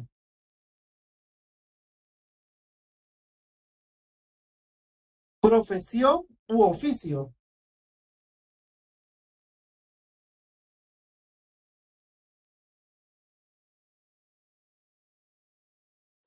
Yo le diría estudiante. Por falta de tiempo no lo vimos, pero aquí ustedes tendrían que saber la diferencia entre profesión, ocupación y oficio, ¿sí? Pero no lo vimos y no da tiempo. Domicilio.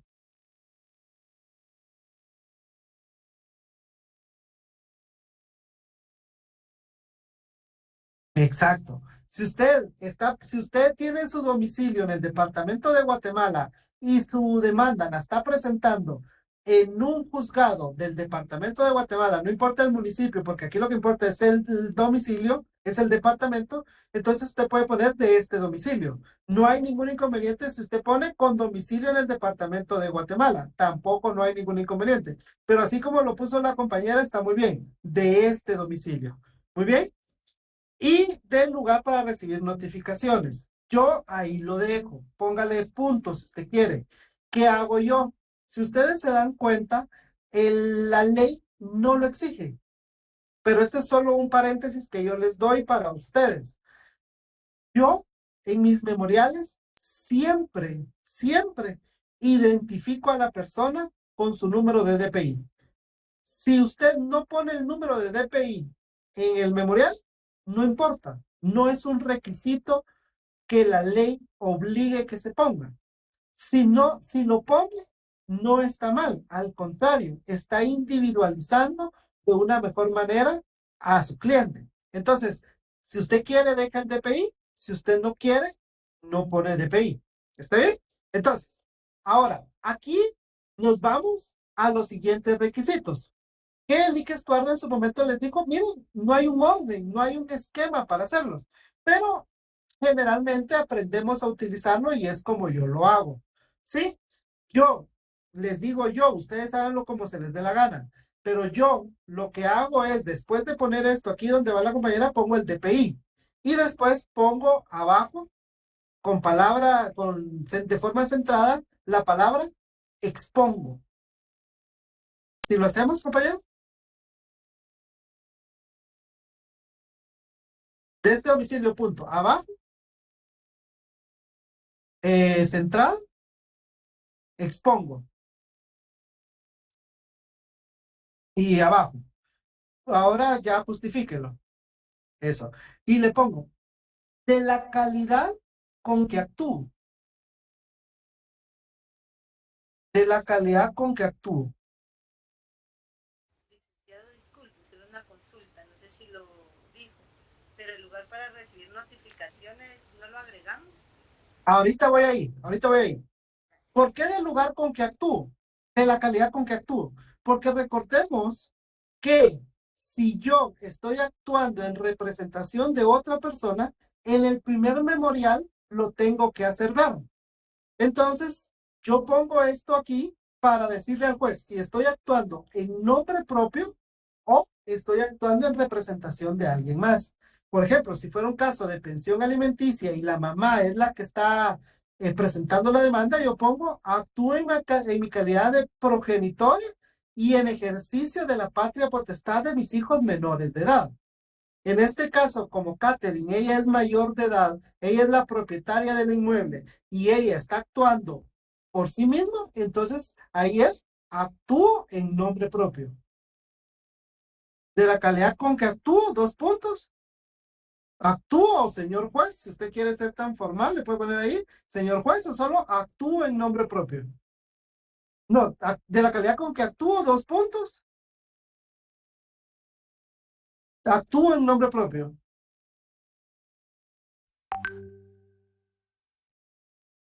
No, de la calidad con que actúo, 2 puntos.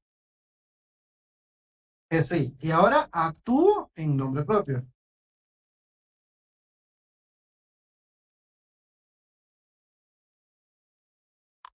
Muy bien. ¿Estamos? Abajo. ¿Del casillero electrónico o del lugar para recibir notificaciones? Como ahora ya no hay lugar, ya siempre es casillero, entonces yo le pongo del casillero electrónico para recibir notificaciones.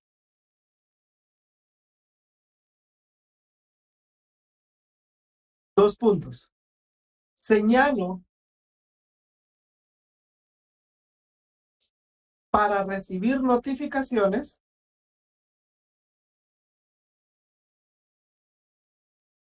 el casillero electrónico. Y por ejemplo el mío es más o menos OS, O mayúscula, S mayúscula, 0000. Sí, pero tío, póngalo con letras. Lo voy a poner así. Yo lo que hago es ponerlo con letras y entre paréntesis lo pongo con números. Pero si usted quiere ponerlo solo con números, pero ponga 000 5 ceros. 2150.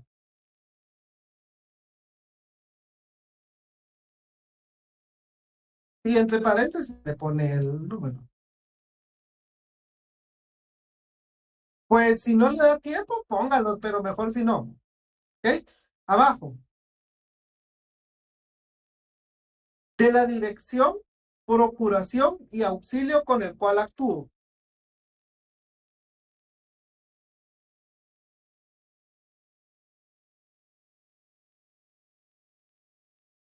Ahora entonces ponga, actúo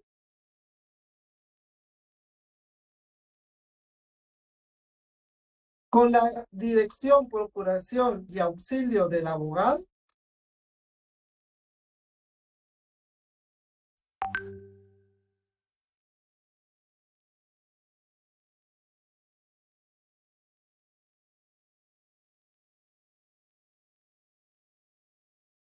Y ponga si quiere mi nombre, Osman Leonel Sandoval Sandoval.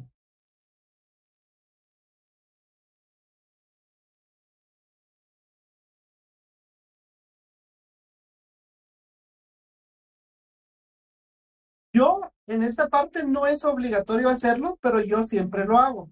Yo les doy de sugerencia que ustedes lo hagan, pero si no quieren, no lo hagan. ¿Por qué si yo lo hago? Porque en los memoriales de amparo de la Corte de Constitucionalidad sí es obligatorio hacerlo ver.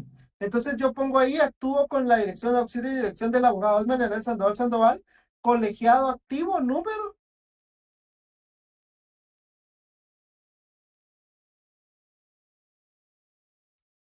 26,238. Y ese es mi número de colegiado.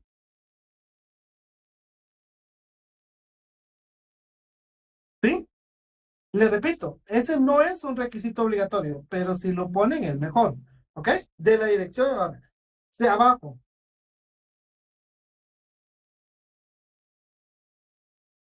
Del objeto de mi comparecencia. O del motivo de mi comparecencia, como usted quiera. Del objeto o del motivo de mi comparecencia. 2 puntos. Comparezco respetuosamente.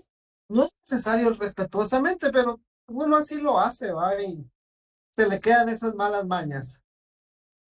Comparezco respetuosamente. Catherine ya quitó su cámara. Ahí está. Comparezco respetuosamente a presentar demanda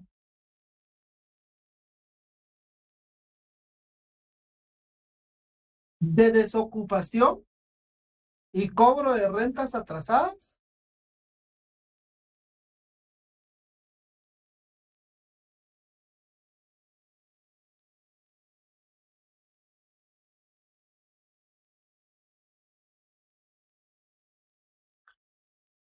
en la vía sumaria, porque es un juicio sumario, ¿verdad? Pero pues no es necesario que lo ponga. En la vía sumaria, en contra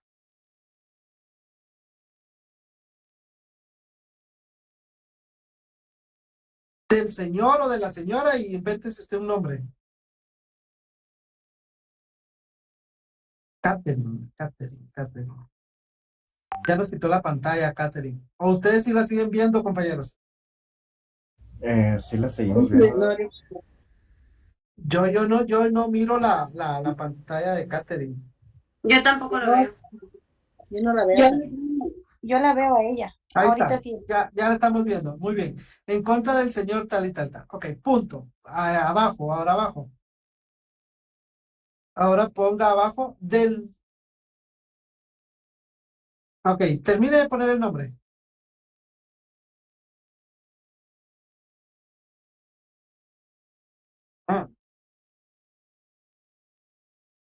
Catherine, ya no vemos su pantalla. Bueno, ahí está. Ahora, del lugar para notificar al demandado.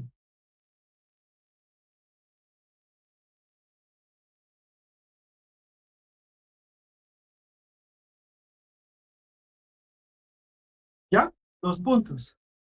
No, no pueden usar código. Y de hecho, una de las preguntas del examen es que enumeren todos los requisitos del memorial de demanda o del escrito inicial. Entonces, se las tienen que saber de memoria. Entonces, no van a usar código. No leí el último mensaje que me enviaron. Bueno, dice, del lugar para notificar al demandado.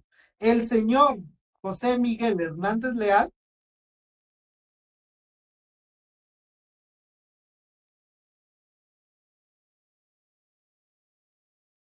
de quien desconozco su residencia,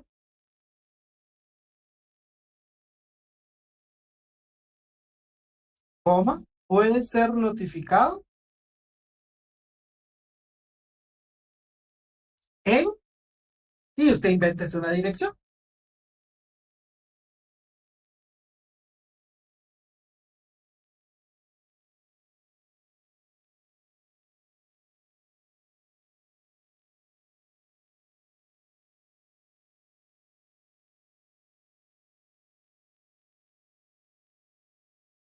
Ok, gracias, compañera.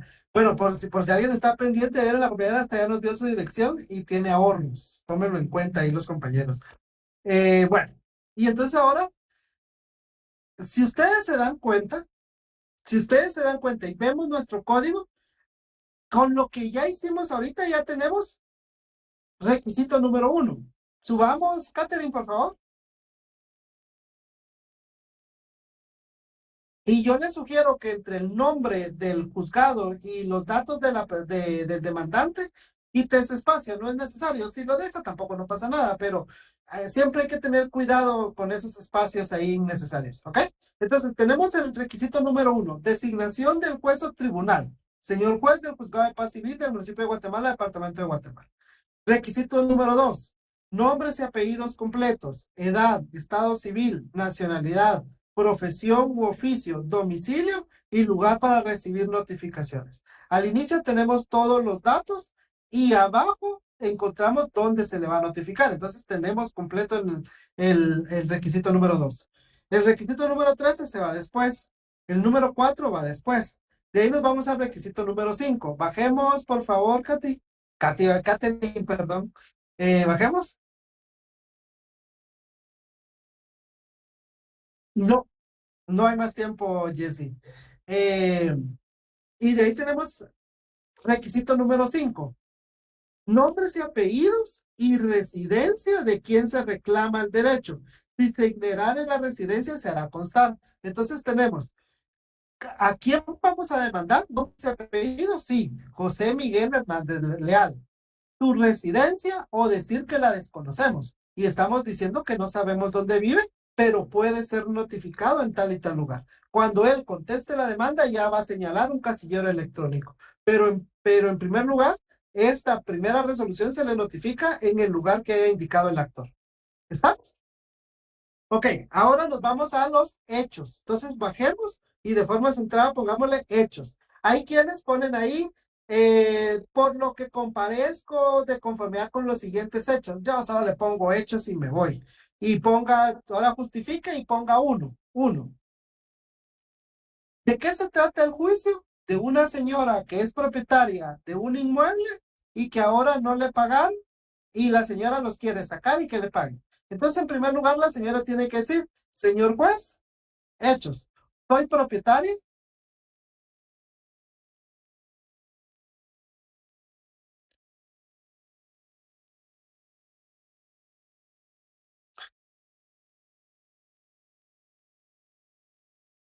Sí, siga, yo ya no le dije nada porque iba bien. Soy propietaria del bien de inmueble ubicado o inscrito, dele, está bien.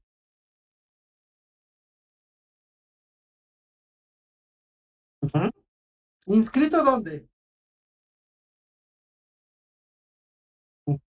Muy bien. En el registro. Exacto.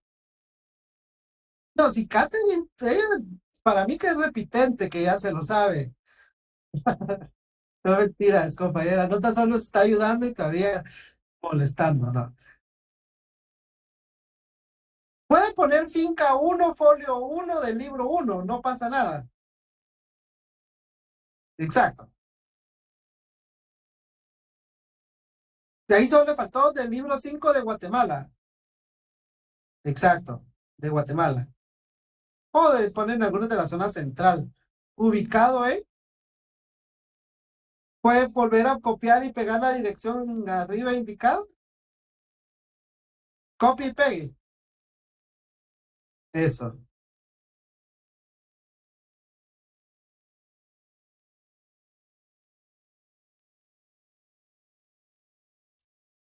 Coma, lo cual acredito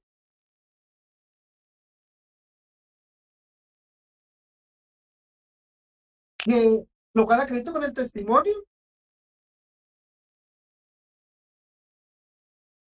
con el testimonio, lo cual acredito, perdón, está bien, estaba bien. No había leído la palabra mediante, perdón. Lo cual acredito mediante el testimonio que adjunto al presente escrito. Y si usted quiere, le pone y que individualizo en su respectivo apartado. Pero si no, solo así. Y que individualizo en su respectivo apartado. ¿Por qué? Porque ese testimonio después usted lo va a adjuntar como medio de prueba para demostrar que la persona es la dueña de esa casa y por lo tanto tiene legitimación como propietaria de esa casa. ¿Ok? 2. Ahora vámonos a 2.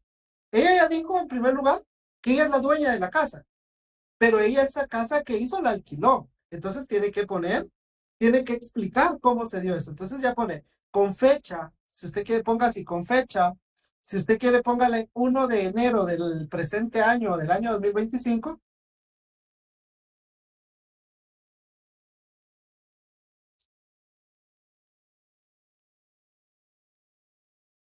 Suscribí contrato de arrendamiento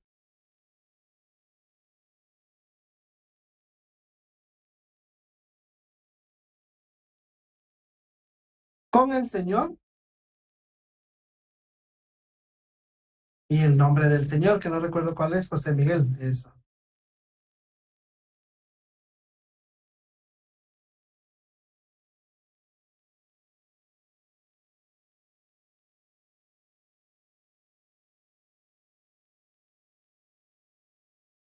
En virtud del cual, por el plazo de 1 año,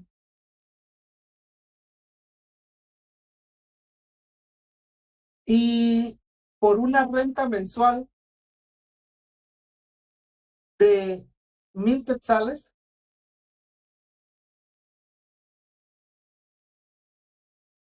tiene arrendamiento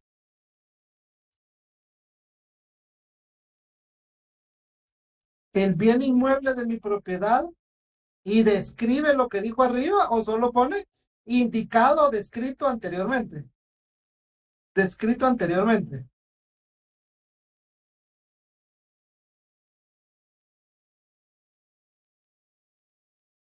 Punto. Número 3. Resulta, señor juez, así póngale, porque usted le está como contando una historia, como que usted le estuviera contando, ¿va? Fíjate, señor juez, que no me pagan, ¿va? Solo que se lo va a poner en el memorial. Resulta, señor juez, que a la presente fecha, bueno, aquí en lo del contrato también hay que ponerle anteriormente y se le pone lo cual acredito con el contrato, con la copia simple legalizada del contrato o del acta notarial o del documento privado, donde conste el, ¿cómo se llama, verdad? Pero solo lo ponen, lo cual acredito con el documento que adjunto al presente escrito, ¿verdad? Si usted quiere. En el numeral 2 al final. Porque eso también lo tiene que acreditar. ¿Y cómo lo va a acreditar? Pues con el contrato. Solo que usted se lo va a decir, pues mire, yo soy dueña de una casa y le acredito con el testimonio de la escritura. en arrendamiento de esa casa, lo cual le acredito. Usted le tiene que ir explicando y le demostrándole al juez todo. Del contrato de arrendamiento, ahí está. Que adjunto al presente escrito.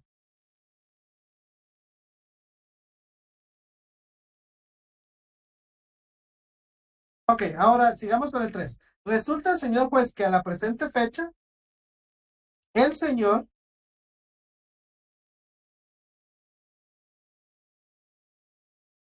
ha incumplido con el pago de 3 rentas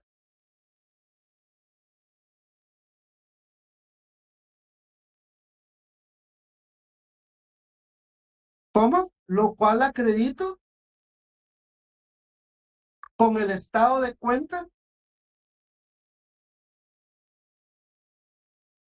emitido por el banco del que usted quiera.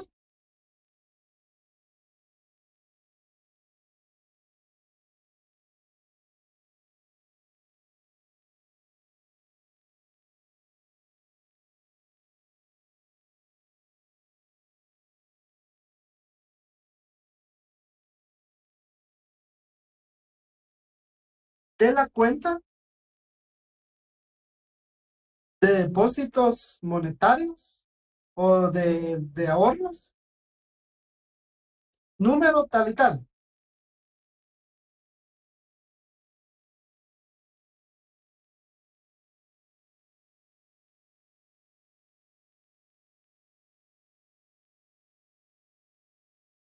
Ahí estamos. Cuenta en la cual, de conformidad con el contrato suscrito, se debía de hacer el pago de la renta en los primeros 5 días de cada mes. ¿Verdad? Con ese estado de cuenta usted le está demostrando al juez que la persona no ha pagado, porque si no, ¿cómo? ¿Verdad? Usted le tiene que decir, mire, no me ha pagado y le demuestro que no me ha pagado, porque el contrato dice que hay una cuenta, aquí está el estado de cuenta de esa cuenta, y miren, los últimos 3 meses él no ha depositado nada, a menos de que él tenga un recibo y ya presente su excepción de pago, demostrando que sí pagó, pues eso es otra cosa, pero si él no tiene recibo y el único lugar donde se tenían que hacer los pagos era en la cuenta, pues con lo que se va a demostrar que no se ha hecho los pagos es con el estado de cuenta. Siguiente, número 4. Consecuentemente, señor juez,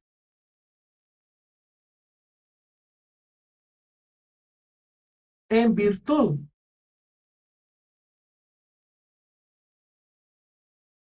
que el punto quinto, no sé qué punto podrá ser, pero imaginémonos que es el punto quinto, que el punto quinto del contrato de arrendamiento ya indicado establece que ante la falta de pago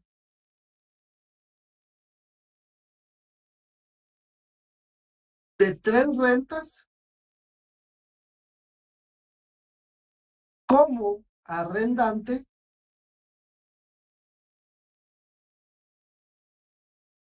tengo, tengo el derecho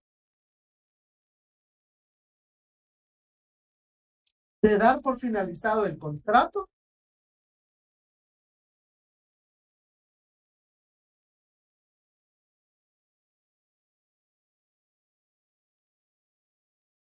comparezco ante usted, ¿cómo comparezco ante usted? A solicitar el desahucio o desalojo. Es uno de los dos. Lo que pasa es que eso lo vamos a ver en su momento, pero está bien. A solicitar el desahucio o el desalojo, está bien, está bien, está bien. Y de las personas que habitan el bien inmueble de mi propiedad, así como el cobro de las rentas que a la presente fecha se deben.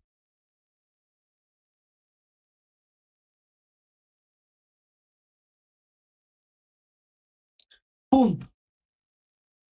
Ok, ahí tenemos otro requisito. ¿Cuál es el otro requisito? El número 3, relación de hechos. O sea, en la relación de hechos le estamos explicando al juez cuál es el problema. Y le estamos explicando, mire, señor juez, yo con él tenemos una relación que es un contrato de arrendamiento.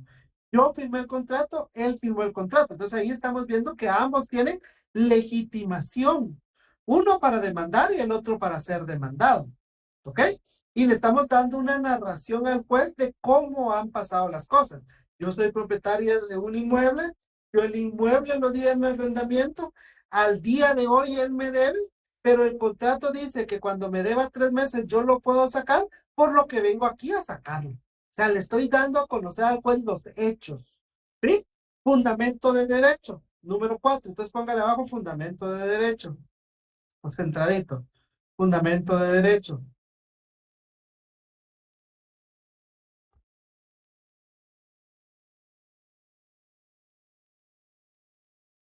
¿Ya?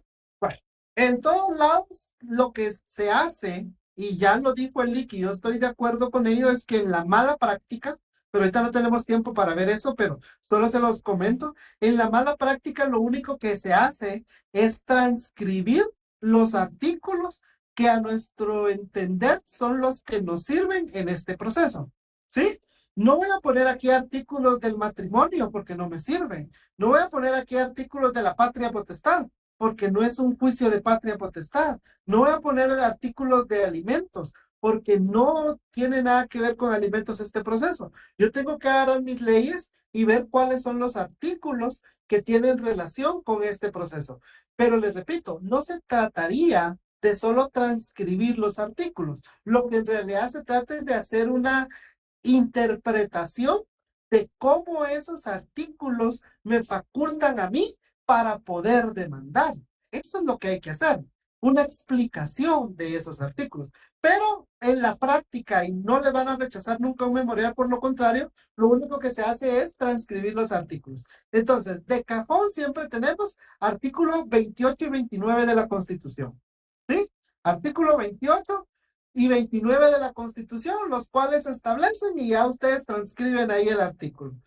Artículo 28 de la Constitución y pone lo que dice el artículo. Artículo 29 de la Constitución y pone lo que dice el artículo 29 de la Constitución. ¿Ok? ¿Qué otros artículos nos interesan? En primer lugar, nos interesa